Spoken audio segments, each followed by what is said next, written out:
Hello everyone, welcome to my YouTube channel. तो आपके पास पिछले वीडियोस में आपके पास मैट्रिक्स के बारे में पढ़ा और मैट्रिक्स में लगने वाले ऑपरेशन में हमने पढ़ा आपके पास एडिशन, सब्सट्रैक्शन और मल्टीप्लिकेशन। मैट्रिक्स का मल्टीप्लिकेशन किसी स्केलर से या दो मैट्रिक्स का आपस में मल्टीप्लिकेशन। तो मल्टीप्लिकेशन के बारे में मैंने आपके पास आपको कुछ एग्जाम्पल्स भी करा दिए हैं और शायद आप अगर उसको बार बार करते रहो तो आपको ईजिली मल्टीप्लिकेशन आ जाएगा आपके पास। ठीक है, तो लास्ट वीडियो में आपके पास छूट गया था आपके पास प्रॉपर्टीज़। आव्यूह जो मल्टीप्लिकेशन होता है यानी मैट्रिक्स मल्टीप्लिकेशन जो होता है उसके कुछ प्रॉपर्टीज़ हैं। ठीक है, तो प्रॉपर्टीज़ पहले बता रहा हूँ, उसके बाद में आज आपको एक्सरसाइज जो आपके पास है 3.2 उसके कुछ क्वेश्चन आपके पास कराऊंगा जो इंपॉर्टेंट आपके पास है। बाकी शुरुआत के जो क्वेश्चन आपके पास है वो इजीली आप एडिशन, सब्सट्रैक्शन, मल्टीप्लिकेशन की मदद से कर सकते हैं।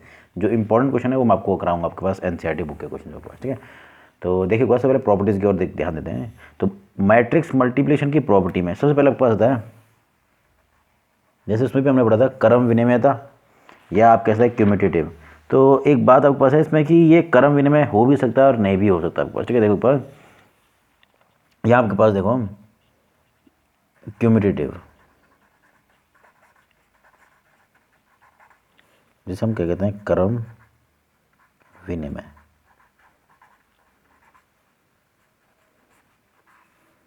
अब क्रम विनिमय आपने वहाँ पढ़ा था आपके पास, तो आपको मालूम है योग जो है वो तो क्रम विनिमय होता है। और जब संख्याओं के गुणा की बात करते हैं तो वो भी आपके पास क्या होता है, गुणा भी क्या होता है क्रम विनिमय। पर इस केस में जब मैट्रिक्स का मल्टीप्लिकेशन किया जाएगा तो वो क्रम विनिमय नहीं होगा। ऐसा आपके पास मान लो if A and B are given matrix, ये आपके पास दिए हुए मैट्रिसेस आपके पास हैं। ठीक है, और अब थोड़ा ध्यान देना है कि अगर ये मैट्रिसेस हैं और इस प्रकार से होने चाहिए, क्योंकि मैं क्रम विनिमय तो को चेक कर रहा हूँ कि इस प्रकार से होने चाहिए कि आपके पास ए बी भी हो का अस्तित्व भी हो रहा है, बी ए का भी। ठीक है, इस प्रकार से है A B and B A exist, दोनों का ही अस्तित्व है। पर ये आपके पास जो दोनों का अस्तित्व तो है, पर ये आपके पास जरूरी नहीं है कि आपके पास वो दोनों के दोनों बराबर होंगे आपके पास। ठीक है, तो इस केस में आपके पास ये क्रम विनिमय नहीं होता है। जो लास्ट कुछ मैंने आपको क्वेश्चन कराए आपके पास उसमें भी आप देखो तो उसमें भी हमने एक जगह ए बी और बी ए निकाले थे। तो जो लास्ट वीडियो मैंने आपको मैं आपके पास मैं आपने देखा होगा कि उसमें हमने क्वेश्चन था ए और बी दो मैट्रिक्स, उसमें हमने आपके पास कई प्रकार के क्वेश्चन किए थे। वहाँ भी हमने देखा कि ए बी और बी ए दोनों के बराबर नहीं आ रहे थे। ठीक है, तो दोनों के लिए अनिवार्य रूप से ए और बी ए दोनों अस्तित्व होने। ठीक है, और अगर ये दोनों बराबर हो जाएंगे ना तो एक कभी कभी तो क्या होता है कि दोनों बराबर नहीं होते हैं।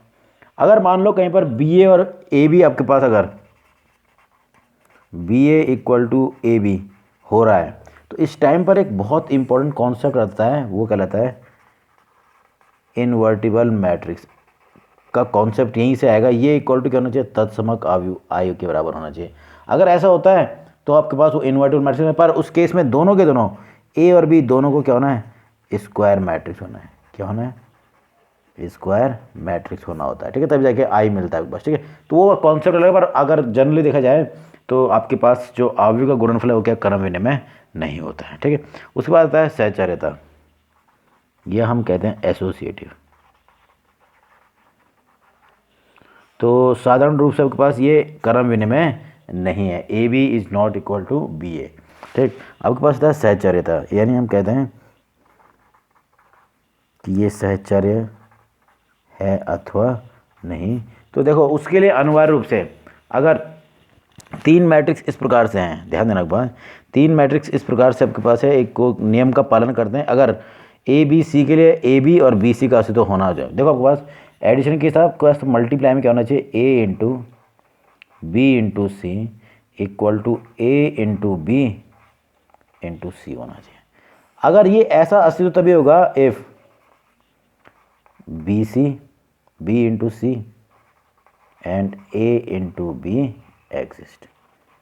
ऐसा तभी पॉसिबल है जब ये इन दोनों का अस्तित्व होना चाहिए आपके पास, ये दोनों ए बी और जो बी सी था इन दोनों का अस्तित्व, क्योंकि अगर मैं इन दोनों का ही अस्तित्व नहीं होता तो आगे से प्रोडक्ट करना भी पॉसिबल नहीं है। तो सहचर्य तभी संभव है जब आपके पास तीन आव्यूह इस प्रकार से हैं कि उनके लिए बी सी और ए बी का अस्तित्व हो रहा है, तब जाके क्या कहलाएगा, वो सहचर्य होगा आपके पास। ठीक है, तो इस प्रकार से सहचर्य तक आपके पास गुण ही है इस प्रकार से। ठीक है, फिर आपके पास आता है तत्समकता यानी आइडेंटिटी आपके पास, ये बहुत इंपॉर्टेंट है।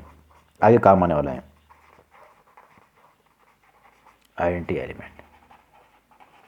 वैसे तो देखें आपके पास कि अगर कोई अवयव दिया हुआ उसके लिए तत्समक अवयव का अस्तित्व जनरल आपके पास सबके लिए नहीं होगा, पर जो स्क्वायर मैट्रिक्स होने वाले हैं, क्या होने वाले हैं? Square matrix. देखो इफ ए बी, ए क्या आपके पास बी, एनी स्क्वायर मैट्रिक्स, यानी अगर वर्ग अवयव है ए तो उसके लिए then A into I equal to I into A equal to में से क्या मिलता है? ए ही प्राप्त होता है। तो तत्समक अवयव के आपके पास जो हमने पढ़ा था ना ए, वो आपके पास पढ़ा था ए इंटू आई इक्वल टू भी ए मिलेगा, या आई इंटू ए कर दीजिए तो आपके पास याद हो तो तत्समक अवयव हमने पढ़ा था वर्ग अवयव के अंतर्गत कि आपके पास वर्ग अवयव आपके पास ऐसा जिसके विकर्ण के अवयव 1 है और अन्य से भी क्या है? 0। तो क्या कहलाता है आपके पास? तत्समक अवयव कहलाता है। तो इसका एग्जाम्पल देखना होगा जरा सबके पास। तो तत्समक अवयव के लिए मान लो अगर ये क्या है, ये दिया हुआ क्या है? Is given unit matrix, sorry unit, ये आपके पास स्क्वायर मैट्रिक्स, ये आपके पास एक दिया हुआ स्क्वायर मैट्रिक्स है।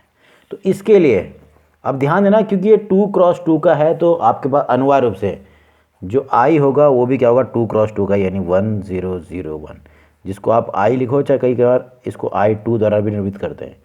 तो आप इन दोनों का प्रोडक्ट कर लो आपके बाद ए इंटू आई किसी भी क्रम में हमें से क्या मिलेगा? ए ही प्राप्त होने वाला। अब करके देख लेते हैं बस। देखिए हमने क्योंकि प्रोडक्ट पढ़ लिया है तो प्रोडक्ट के बारे में बताना आपके पास। देखिए आपके पास तो प्रोडक्ट भी सिंपल ही आपके पास होने वाला है। देखिए तो प्रोडक्ट देखिए आपके पास, मैंने कहा मैं केवल एक भाग को बता रहा हूँ, वैसे आप दूसरा भी कर सकते हो। ये हो जाएगा 2102 इंटू 1001, इसको मैं कैलकुलेट। तो करते क्या है कि ए इंटू आई अगर मैं करता हूँ, ए इंटू आई मतलब ए की पंक्ति को आई के कॉलम से गुणा करना। तो कैसे करते हैं आपको मालूम है? पहली पंक्ति पहले कॉलम से गुणा होती है तो पहला अवयव पहले से, यानी 2 इंटू 1 प्लस 1 इंटू 0, ये पहली पंक्ति को पहले कॉलम से गुणा करते हैं। ऐसे ही पहली पंक्ति दूसरे कॉलम से गुणा होती है तो ये होगा 2 इंटू 0 प्लस 1 इंटू 1, ये इस प्रकार से। तो मैंने पहली पंक्ति को पहले कॉलम से और पहली पंक्ति को दूसरे कॉलम से गुणा करके ये प्राप्त किया। अभी करना है दूसरी पंक्ति से करना है। दूसरी पंक्ति को पहले कॉलम से गुणा करना तो ये हो जा रहा है 2 इंटू, सॉरी ये दूसरी पंक्ति तो 0 इंटू 1 प्लस 2 इंटू 0। ऐसे ये दूसरी पंक्ति जो है पहले कॉलम से दूसरे कॉलम से गुणा की तो हो जाएगा 0 इंटू 0 प्लस 2 इंटू 1। जब सिंप्लीफाई करना देखो क्या मिल रहा है? ये हो जाएगा 2 प्लस 0, ये हो रहा है 0 प्लस 1, ये तो हो रहा है 0 प्लस 0 और ये हो रहा है 0 प्लस 2। तो मुझे प्राप्त हो रहा है 2102, जो कि कुछ और नहीं ए ही है। तो तत्समक अवयव जब हम बात करते हैं तो तत्समक अवयव किसी भी वर्ग अवयव के लिए फॉर एनी आपके पास square matrix there exist a identity matrix, मतलब बस for every square matrix A of order M, मैंने कहा एम ऑर्डर का अगर पास for every there exist I M, इसे कहते हैं identity matrix of order M. तो आपके पास प्रत्येक वर्ग अवयव के लिए जो कि एम ऑर्डर का है उसके लिए एम ऑर्डर का ही क्या मिलेगा? एक तत्समक अवयव इस प्रकार से होगा कि ए इंटू आई इक्वल टू ए, या आई इंटू ए कर लीजिएगा यहीं पर तत्समक अवयव। और तत्समक अवयव आपके पास हमेशा किसके लिए होगा? आपके लिए वर्ग अवयव के लिए ही हमेशा तत्समक का अस्तित्व होने वाला है, जो कि तत्समक अवयव आई के द्वारा ही निरूपित किया जाता है। तो इस प्रकार से इसकी प्रॉपर्टी थी। तो मेन प्रॉपर्टी मैंने आपको बता दिया। इसके अलावा भी आपके पास एक दो प्रॉपर्टी आपके पास और है, जैसे आपके पास क्या है वितरण का नियम। तो वितरण का नियम आप इजीली समझ सकते हो आपके पास कि हम गुणा को धन पर आपके पास वितरित करेंगे। देखो किस प्रकार से मैं यहीं पर लिख रहा हूँ, इसे कहते हैं distributive law.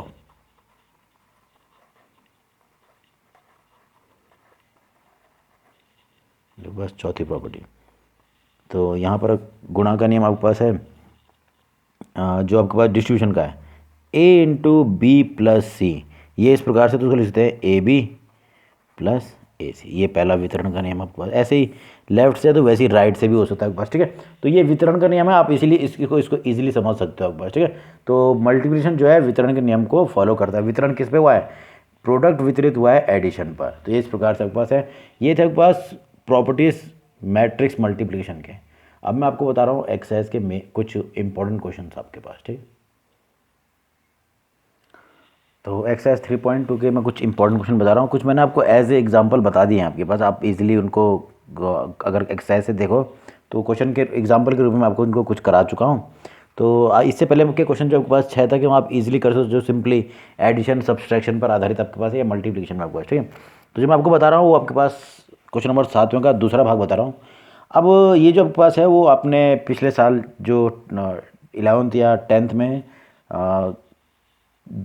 Linear equation in two variable वाला जो कॉन्सेप्ट पढ़ा है उस पर आधारित क्वेश्चन आपके पास है। देखिए बस वहाँ पर क्या होता है कि वेरिएबल होते हैं, यहाँ पर वेरिएबल आपके पास नहीं, यहाँ पर क्या है, ये एज ए मैट्रिक्स के रूप में आपके पास हमें दोनों मैट्रिक्स एक्स वाई दोनों निकालने हैं, ठीक है। तो ये दो एज ए इक्वेशन आपके पास दी हुई हैं, इनकी मदद से मुझे एक्स वाई का मान निकालना है। देखो तो मैंने क्या किया, इसको मान लिया इक्वेशन फर्स्ट है, ठीक है, मान लिया इक्वेशन सेकेंड। तो करने का तरीका तो क्या है कि आप किसी भी विधि से कर सकते हो पास। इसमें आप जैसे सब्स्टिट्यूशन मेथड का यूज़ कर सकते हो, एक से एक्स का मान निकाल के दूसरे उसमें रख दीजिए तो वो वाई पर आधारित इक्वेशन मिल जाएगा, ठीक। या आप है ना दोनों में से किसी एक का या कोफिशिएंट इक्वल करके एलिमिनेट कर दे। तो दो मेथड आपका सब्स्टिट्यूशन से करो, एलिमिनेशन से करो, आपके ऊपर डिपेंड करते हैं, ठीक है। यहाँ पर मैं ऐसा ना करते हुए मैंने क्या कहा, देखो ये दो इक्वेशन दिए हैं क्योंकि दोनों के कांस्टेंट जो है ना एक्स वाई के जो दोनों आगे कोफिशिएंट आए हुए हैं वो आपस में अदली बदली हुई हैं, देखो विनिमय हुए हैं। दो इधर गया, तीन इधर आ गया, तो मुझे ये प्राप्त हो गया, वही है ना। तो इसलिए मैंने क्या, सबसे पहले मैंने इन दोनों को जोड़ लिया, तो मुझे क्या प्राप्त होगा, देखो तो मुझे प्राप्त हो रहा है 2x, इसमें जोड़ेंगे ये तो कितना हो जाएगा 5x प्लस 2y, ये 3y प्लस 2। कैसे जोड़ता हूँ मानो, लेफ्ट साइड जुड़ेगा, राइट साइड जुड़ेगा, ठीक है। अब ये दो मैट्रिक्स है, मैट्रिक्स जोड़ा मैंने बता दिया है, ये भी मैट्रिक्स है पर यहाँ पर एक्स वाई पर के पदों में, तो एक्स वाई के पदों में जुड़े। तो 2x प्लस 3x हो गया 5x। अब लिखना क्या है, कैपिटल। जल्दबाजी में क्या होता है कि हम स्मॉल लिख देते हैं, पर यहाँ पर क्या है क्योंकि ये मैट्रिक्स है जो मुझे निकालनी है, तो और मैट्रिक्स हमें क्या होता है कैपिटल लेटर का यूज़ करते हैं, ठीक। इसी प्रकार 3y प्लस 2y मतलब 5y। अब इसको जोड़ते कैसे वो आपको बता दिया गया, देखो क्या जोड़ते हैं, संगत अवयव जोड़ते हैं। तो 2 जुड़ेगा 2 से हो गया 4, 3 जुड़ेगा -2 से हो जाएगा 1, और 4 जुड़ेगा -1 से कितना आएगा 3, और 0 जुड़ेगा 5 के साथ, तो ये हो गया 5। तो मुझे एक इक्वेशन मिला, इक्वेशन फर्स्ट।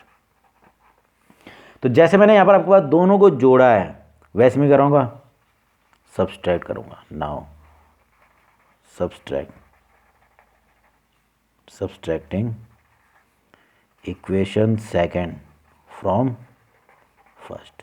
मैंने क्या किया, सेकेंड इक्वेशन को फर्स्ट से सब्सट्रैक्ट कर दिया, तो क्या होगा 2x माइनस एक्स, ठीक है, 2x माइनस एक्स, तो हो जाएगा 2x माइनस 3x करेंगे ना, क्योंकि माइनस करें तो सेकेंड इक्वेशन को माइनस करना ऐसे है, तो 2x माइनस 3x, तो हो गया माइनस कैपिटल एक्स। इसी प्रकार से यहाँ पर देखिए था आपके पास 3y, अब क्योंकि फर्स्ट में से करना है सेकंड को, तो 3y में से माइनस करेंगे तो plus Y equal to, minus कैसे करते हैं आपको मालूम है, इसमें से माइनस करेंगे इसको, तो क्या होगा, सेकंड को माइनस करना है फर्स्ट से, तो यानी 2 माइनस 2 कितना हो गया 0। इसी प्रकार 3 इधर जाएगा, ये माइनस होगा तो 3 माइनस -2 हो गया +2 यानी +5, 4 माइनस हो गया 5, और 0 माइनस 5 हो गया -5। तो मुझे ये दो इक्वेशन प्राप्त हुए, इक्वेशन फर्स्ट और सेकंड, जिसकी मदद से मैं इजीली, देखो इसकी मदद से मैं x का मान निकाल सकता हूँ या y का मान। तो y इक्वल टू हो रहा है, इससे y इक्वल टू मिल रहा है 0, 5, 5, या आप चाहे तो ऐसा ना कर, इससे भी निकाल सकते, देखो -5 प्लस x। तो ये मुझे मिला आपके पास y की वैल्यू, ये मुझे मिल रही है y की वैल्यू। इसको मैं रख दूंगा इक्वेशन फर्स्ट में, put value of y in equation first. इस पहले इक्वेशन में रख दिया y का मान, तो हो जाएगा 5x प्लस, अब ध्यान देना जब ये 5y था तो 5 इंटू वाई के स्थान पे कितना आएगा, देखो एक तो है मैट्रिक्स और एक है एक्स इक्वल टू, इधर भी मैट्रिक्स है 4 1 3 5। तो ये इजीली आप देखो करो, कैलकुलेट करो तो 5 से गुणा हो तो ये हो जाएगा 5x, तो 5x प्लस 5x हो गया 10x, प्लस इसको 5 से गुणा करेंगे तो आपको मालूम है कैसे गुणा करते हैं, सारे एलिमेंट क्या होते हैं 5 से मल्टीप्लाई हो जाएंगे, तो ये हो जाएगा 0 25 25 और -25, ये 10x हो रहा है, ठीक है, इक्वल टू ये मिल गया 4 1 3 और 5। और इसके बाद आप इजीली इसको चाहे तो इधर ले जाए, इसको इधर लाएंगे तो 10x का मान मिल जाएगा और सब्सट्रैक्ट कर सकते हैं, ठीक है। अब एक तरीका तो ये था, या फिर आप यहीं से ये जो आपके पास इक्वेशन मिला है इससे भी आप इसको सिंप्लीफाई कर देंगे, 5 से डिवाइड कर देंगे या 5 कॉमन लेके इधर भेज देंगे, आपके पास हो जाएगा, देखिए x plus Y equal to 1/5 times of 4 3 1 और 5। तो इसको भी मान सकते आप इक्वेशन फर्स्ट, और इन दोनों इक्वेशनों को जोड़ दीजिए तो x x कैंसिल होकर y का मान मिल सकता था, ठीक है। तो आपको करने का मेथड क्या है, जो आपने 10th में किया ना सेम वैसे करना है आपने। मैंने यहाँ पर एलिमिनेशन मेथड का यूज़ किया, कैसे, पहले मैंने इन दोनों को, आप चाहे तो ऐसे भी कर सकते हैं डायरेक्ट, भाई 2x से का वैल्यू निकालेंगे 3y इधर लिख देंगे, फिर x की वैल्यू लिखेंगे 1/2, ठीक। पर मैंने ऐसा ना करते हुए x y पर आधारित ये दो समीकरण निकाले, ये और इन दोनों को आपके पास ये था ना बस इसको और इसको, इसमें से फिर मैंने y का मान निकाला, ये मिला, और y का मान पहले क्वेश्चन में सब्स्टिट्यूट करके मुझे कुछ x पर आधारित कुछ ऐसा मिल रहा है। अब इसकी मदद से देखो ये जो 10x के साथ जो एडिशन में वही कहा है इधर आ जाएगा, एक तरीका तो ये। दूसरा तरीका क्या है तो मेथड वही, पर सरल करने के लिए आप चाहे तो ऐसे इसका भी यूज़ कर सकते हैं कि x प्लस वाई बना दिया मैंने इसको यहाँ पर, और ये गया -x प्लस वाई। देखिए किस प्रकार से मैं दूसरा मेथड में यहाँ पर समझ में आ रहा है किस प्रकार से करना है। ये है 10x प्लस ये इक्वल टू ये, तो मैं इसको पहले कंप्लीट ही करके देता हूँ कि कितना आता है आपके पास। देखिए तो सिंप्लीफाई करने पर देखो क्या मिलता है। अब मुझे जब मैंने उसका पक्षांतर किया या आपके पास उसको दूसरी अदर साइड में डाला तो मुझे कुछ इस प्रकार से प्राप्त हुआ, ठीक है।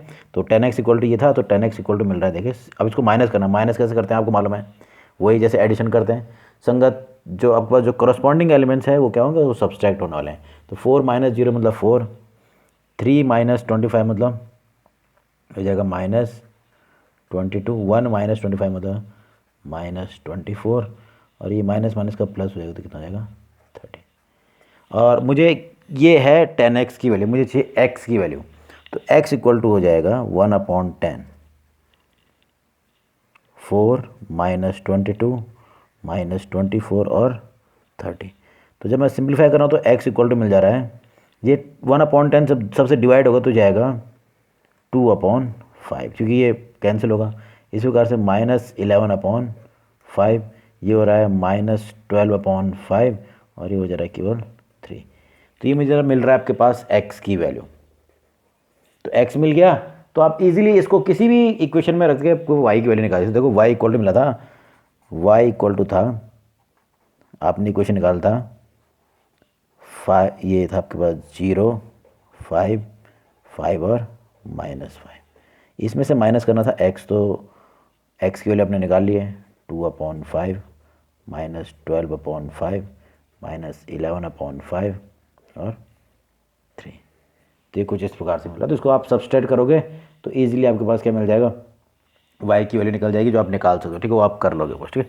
तो इस प्रकार से क्वेश्चन बस ध्यान देना है कि ये कैपिटल X कैपिटल है। अब पॉसिबल है क्या पता मैंने क्वेश्चन थोड़ा इधर उधर कर दिया हो तो आप ना कैलकुलेशन में थोड़ा कुछ मिस्टेक, पर मेथड क्या है यही करना जो आपने 10th में किया था आपके पास, कि भाई इक्वेशन कैसे सॉल्व करते हैं। वहाँ पर बस थोड़ा ध्यान देना है कि वहाँ पर x और y वेरिएबल हैं, यहाँ पर x और y क्या हैं, मैट्रिसेस हैं। तो हमेशा कैपिटल लेटर का यूज़ ही करना है आपके पास, ठीक है। तो ये था आपके पास क्वेश्चन नंबर 7वां, जो कि इजीली आप बाकी इसके क्वेश्चन जो दूसरा भाग भी है उसको कर सकते हो आपके पास, ठीक है।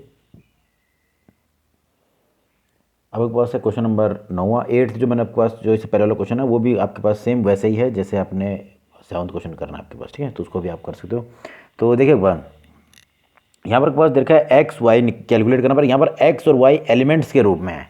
इससे पहले भी एक्स वाई निकाले पर वहाँ पर मैट्रिक्स के रूप में, और यहाँ पर क्या है एलिमेंट्स के रूप में है। तो एक स्मॉल में लिखे हैं और वहाँ पर आपके पास मैट्रिक्स निकालते हैं और क्या है कैपिटल लेटर का यूज़ हुआ है, ठीक है। तो आपको करना क्या है कि ये इक्वेशन दिया हुआ है और आपको एक्स वाई का मान निकालना। तो करेंगे क्या, देखो जो हमें दिया हुआ है उसका यूज़ किया जाएगा। हमारे पास दिया हुआ है 2 टाइम्स ऑफ, ये एक मैट्रिक्स है जिसमें जो 2 × 2 का है, प्लस y 0 1 2 इक्वल टू 5 6 1 और 8। तो इसके लेफ्ट हैंड साइड को हम सिंप्लीफाई करते हैं। सिंप्लीफाई करने के लिए पहले इसको 2 से मल्टीप्लाई करते हैं। तो ये 2 से मल्टीप्लाई होगा तो देखिए क्या मिलता है, ये हो जाएगा 2 से कैसे मल्टीप्लाई करेंगे, कांस्टेंट है तो सारे एलिमेंट जो है मैट्रिक्स वो सब 2 से मल्टीप्लाई हो जाएंगे। जाएगा 2 6 0 और 2x प्लस इधर हो जाएगा y 0 1 2 इक्वल टू 5 6 1 और 8। तो ये आपके पास इस प्रकार से मिल रहा है। अब करेंगे क्या, बस सिंपल है, दो मैट्रिक्स को जोड़ना है और मिलके एक मैट्रिक्स मिलने वाली है। तो इसका लेफ्ट हैंड साइड जो सॉल्व होगा तो मैट्रिक्स को एडिशन का यूज़ करना है। तो जो आपके पास मैट्रिसेस होते हैं उनका एडिशन कैसे होता है, जो करस्पॉन्डिंग एलिमेंट्स हैं उनका सम करना होता है। देखो यानी जो संगत अवयव हैं उनका योग करना। यहाँ पर इसके संगत कौन है, y, तो ये हो जाएगा 2 + y। ऐसे 6 + 0 मतलब 6, 0 + 1 मतलब 1 और यहाँ पर हो जाएगा 2x + 2 इक्वल टू 5 6 1 और 8। तो ये मुझे सिंप्लीफाई करके ये प्राप्त हुआ कि ये मैट्रिक्स लेफ्ट हैंड साइड की मैट्रिक्स राइट हैंड साइड के मैट्रिक्स के बराबर है। तो ये तो पहले से दिया है कि इक्वल था, तो इसकी मदद से मुझे एक्स वाई का मान निकालना। तो यहाँ पर हम यूज़ करेंगे जो इक्वल मैट्रिक्स वाला गुण उसका है। देखो एज मैट्रिसेस आर इक्वल, क्योंकि ये इक्वल हैं तो उनके करस्पॉन्डिंग एलिमेंट्स भी क्या होंगे, so their corresponding elements are equal, उनके संगत अवयव भी क्या होंगे, समान। तो संगत अवयव के मुझे वही लूँगा संगत अवयव जिसमें मुझे कैलकुलेट करना है। तो ये 2 + y इक्वल टू हो जाएगा 5 और 2x + 2। देखो ये वाला जो एलिमेंट है इसके संगत कौन है, ये 5 और मुझे x निकालना तो ये x इसमें है तो इसके संगत कौन है 8। तो ये हो जाएगा, यानी दो इक्वेशन मिल रही हैं, इनको सॉल्व करके मुझे x y का मान मिल जाएगा। तो ये y इक्वल टू जा रहा है सिंपली 3, क्योंकि ये इधर आएगा ठीक, और यहाँ से जब सिंपलीफाई करो तो 2x इक्वल टू 2 इधर जाएगा तो जाएगा 6, यानी x बराबर क्या मिल रहा है, x इक्वल टू भी 3। मुझे x y दोनों के मान मिले जो कि दोनों के दोनों कितना आ रहे हैं 3 प्राप्त हो रहे हैं। आपको सिंपल सा आपका क्वेश्चन है, बस आपको यहाँ पर एडिशन का यूज़ करना है और इक्वल मैट्रिसेस का गुण यूज़ करना है आपके पास ठीक।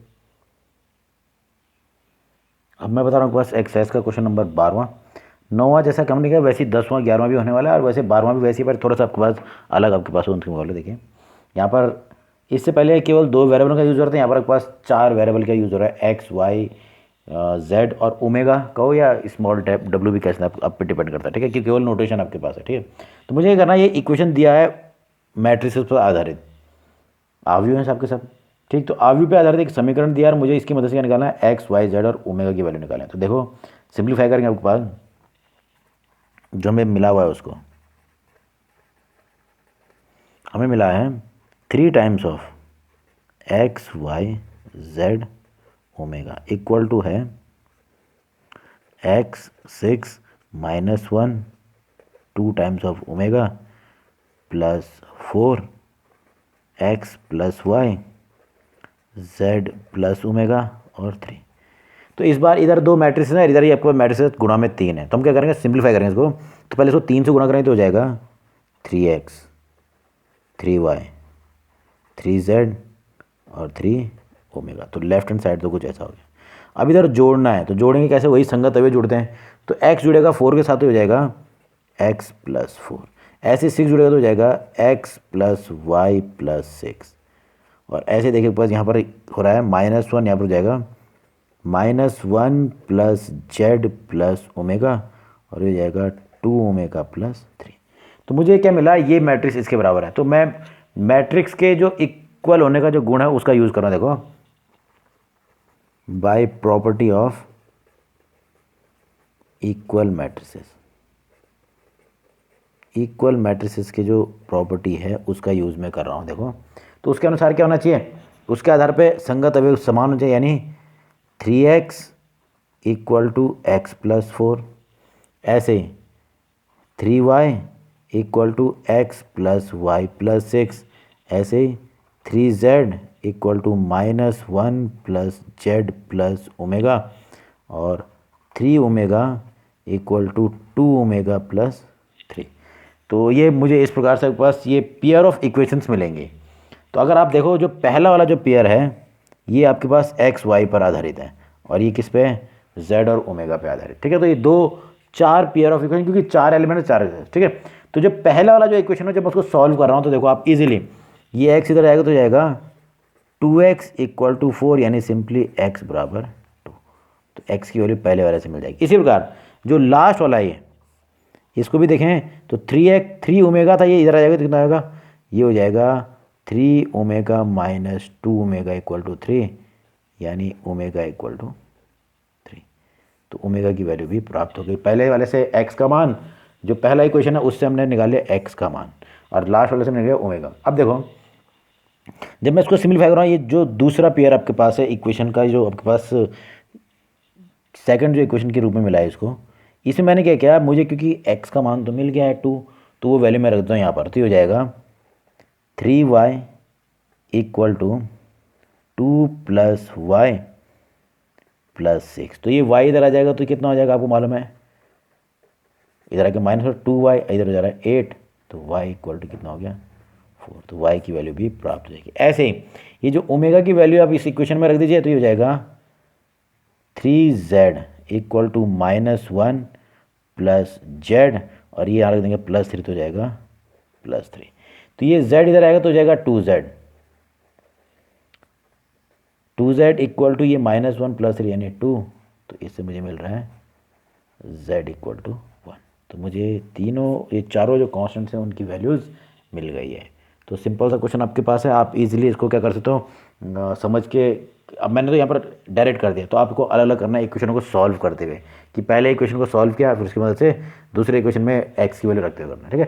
तो इजीली आपके पास देखो, तब बस ये जो प्रोडक्ट है, जो मैट्रिक्स का आपके पास प्रोडक्ट है या एडिशन है वो सरल ही है आपके पास, ज़्यादा वो आपके पास टफ नहीं है। तो आपके पास ये थे आपके पास कुछ शुरू में आपके पास जो एक्सरसाइज है 3.2 का जो इंट्रोडक्टरी क्वेश्चन आपके पास हैं एक्सरसाइज के, वो मैंने आपको बताया। कुछ मैंने आपको पहले एग्जाम्पल के थ्रू एज ए एग्जाम्पल करवाए हुए हैं, बाकी आपके पास हैं तो आप इजीली समझ सकते हो आपके पास। तो मैं आपको इसके बाद बता रहा हूँ क्वेश्चन नंबर 13 आपके पास, देखिए। तो ये आपके पास है क्वेश्चन नंबर 13। तो इसमें आपके पास देखो एक एक्स पर आधारित एक फंक्शन के रूप, एक फंक्शन को मैट्रिक्स के रूप में दिया हुआ है, ठीक है। एक्स पे डिपेंड करता है पास, क्योंकि इसमें एक्स के पद आपके पास है, ठीक है। फंक्शन यहाँ पर किसके आए हैं, एक्स के फंक्शन आए हैं, ठीक है। तो यहाँ पर जो एलिमेंट्स हैं नंबर्स के रूप में भी है और फंक्शन ऑफ एक्स के रूप में भी है, ठीक है। तो ये एफ एक्स दिया हुआ है और मुझे इसके लिए क्या प्रूव करना है, F X into F Y. जैसे एफ एक्स है वैसे एफ वाई भी रहा होगा ना, वो उन दोनों का प्रोडक्ट क्या होगा, एक्स प्लस वाई के बराबर रहा होगा। ये मुझे प्रूफ करना है आपके पास, ठीक है। तो सबसे पहले देखिए, अगर जो एफ एक्स वो है तो सबसे पहले मैं आपसे पूछूं कि एफ वाई क्या होगा। सॉल्यूशन में देखिए, तो जो गिवन है वो था F X equal to plus में cos X minus sine X 0, sine X cos X 0, 0 0 और 1। तो कुछ इस प्रकार से मिल रहा है, ठीक है। ये दिया हुआ है। अगर मैं पूछूं अगर ये एफ एक्स है तो एफ वाई क्या होगा, करना क्या, केवल एक्स के स्थान पर वाई रख दिया जाएगा, हो जाएगा cos Y sine Y 0 minus sine Y cos Y 0, 0 0 और 1। अब है इसका लेफ्ट हैंड साइड ये इक्वल टू ये प्रूफ करना है, तो लेफ्ट हैंड साइड आपको मालूम है, तो लेफ्ट हैंड साइड देखो क्या हो जाएगा, left hand side equal to है F X into F Y, ये है। अब मैं ऐसा नहीं बता रहा हूँ आपके पास कि भाई ये दोनों मल्टीप्लाई में करने हैं, तो लेफ्ट हैंड साइड में ये था तो मैं मल्टीप्लाई डायरेक्ट बता रहा हूँ, देखो डायरेक्ट बता रहा हूँ मल्टीप्लाई तो क्या होगा।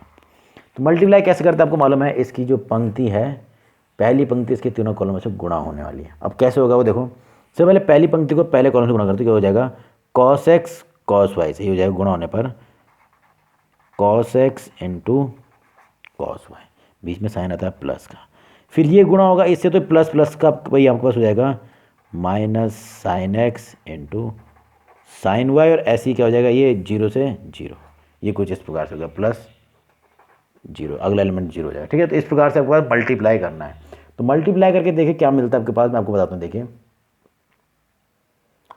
तो जब मल्टीप्लाई करने देखिए क्या मिलता है आपके पास, कैसे करते हैं मल्टीप्लाई, पहली पंक्ति को पहले कॉलम से मल्टीप्लाई किया जाए, तो मल्टीप्लाई करके देखिए, तो मल्टीप्लाई करने पर क्या मिलेगा, पहला एलिमेंट पहले एलिमेंट से हो जाएगा कॉस एक्स कॉस वाई, बीच में साइन प्लस का, पर ये माइनस था आपके पास और ये माइनस तो आपके पास हो जाएगा minus sine X sine Y, फिर जीरो से जीरो तो प्लस जीरो, तो ये कुछ इस प्रकार से प्राप्त होगा। ठीक है, ऐसे ही अगला एलिमेंट आपके पास देखो क्या मिलता है आपको, सेम यही मल्टीप्लाई होगा। अब यही पहली पंक्ति को करना है दूसरे कॉलम से गुणा, तो कॉस एक्स गुणा होगा साइन से, तो ये आपके पास हो जाएगा माइनस, क्योंकि ये माइनस भी साथ मल्टीप्लाई हो रहा है तो हो जाएगा cos X into sine Y, बीच में आपके पास आता है प्लस, फिर ये दूसरा एलिमेंट दूसरे मल्टीप्लाई होगा तो दूसरा, जब दूसरे से मल्टीप्लाई होगा तो क्या मिलता है, क्योंकि ये नेगेटिव है और ये पॉजिटिव हो जाएगा minus sine X into cos Y, और लास्ट हो जाएगा क्योंकि जीरो से जीरो मल्टीप्लाई तो जीरो। ठीक, अब लास्ट देखिए, अब इसको करना है इससे तीसरे कॉलम से मल्टीप्लाई करना है पहली पंक्ति को, तो क्या होगा देखो, कॉस एक्स इंटू जीरो तो zero, plus minus sine X into zero तो जीरो, और वन से गुणा करें तो वन, तो ये भी जीरो। तो ये मल्टीप्लाई कुछ पहला मल्टीप्लाई कुछ ऐसा हो जाएगा। ठीक, तो उसके बाद ऐसे ही दूसरी पंक्ति को दूसरे कॉलम से तीसरी कॉलम से ऐसे मल्टीप्लाई करके देखते हैं क्या मिलता है आपके पास। तो जब आप अन्य जो मल्टीप्लिकेशन वो भी पॉसिबल कर दोगे तो आपके पास देखो क्या मिल रहा है, तो कुछ इस प्रकार से मिलेगा। तो ऊपर वाले को जरा मैं देखूँ तो ये है cos X cos Y minus sine X sine Y, और आपके पास ये फॉर्मूला कंप्लीट हो रहा है किसका, कॉस एक्स प्लस वाई का। ऐसे ही अगर मैं इस वाले को गौर से करूँ, इन दोनों में अगर माइनस उभयनिष्ठ ले लिया जाए, क्या ले लिया माइनस उभयनिष्ठ, तो ये हो जाएगा कॉस एक्स, देखो आपके पास माइनस रुपये, ये भी पॉजिटिव जाएगा, ये भी पॉजिटिव, तो बस हो रहा है sine X cos Y plus cos X sine Y, तो ये पास फॉर्मूला हो जाएगा साइन एक्स प्लस वाई का, और वो लास्ट हो जाएगा जीरो। इसी प्रकार से देखो sine X cos Y plus cos X, ये भी हो जा रहा है साइन एक्स प्लस वाई का, और ये तो simply cos X cos Y minus sine X sine, तो आपके पास हो रहा है किसका फॉर्मूला, आपके पास हो गया कॉस एक्स प्लस वाई, ये ज़ीरो और लास्ट पे ज़ीरो ज़ीरो और वन। तो मुझे ये इस प्रकार की एक मैट्रिक्स प्राप्त हो रही है। और अगर इसको गौर से देखूं तो ये कुछ और नहीं, जो ये एक्स का जो फंक्शन के रूप में मिला ना, इसी फंक्शन में आपके पास एक्स के स्थान पर केवल क्या है एक्स प्लस वाई, जो कि आपको प्रूफ भी करनी थी। बस आपको 11th के फॉर्मूले याद होने चाहिए आपके पास। ठीक है, तो ये था आपके पास एक्सरसाइज के पहले जो 13 क्वेश्चन है वो आप इजीली कर सकते हो आप।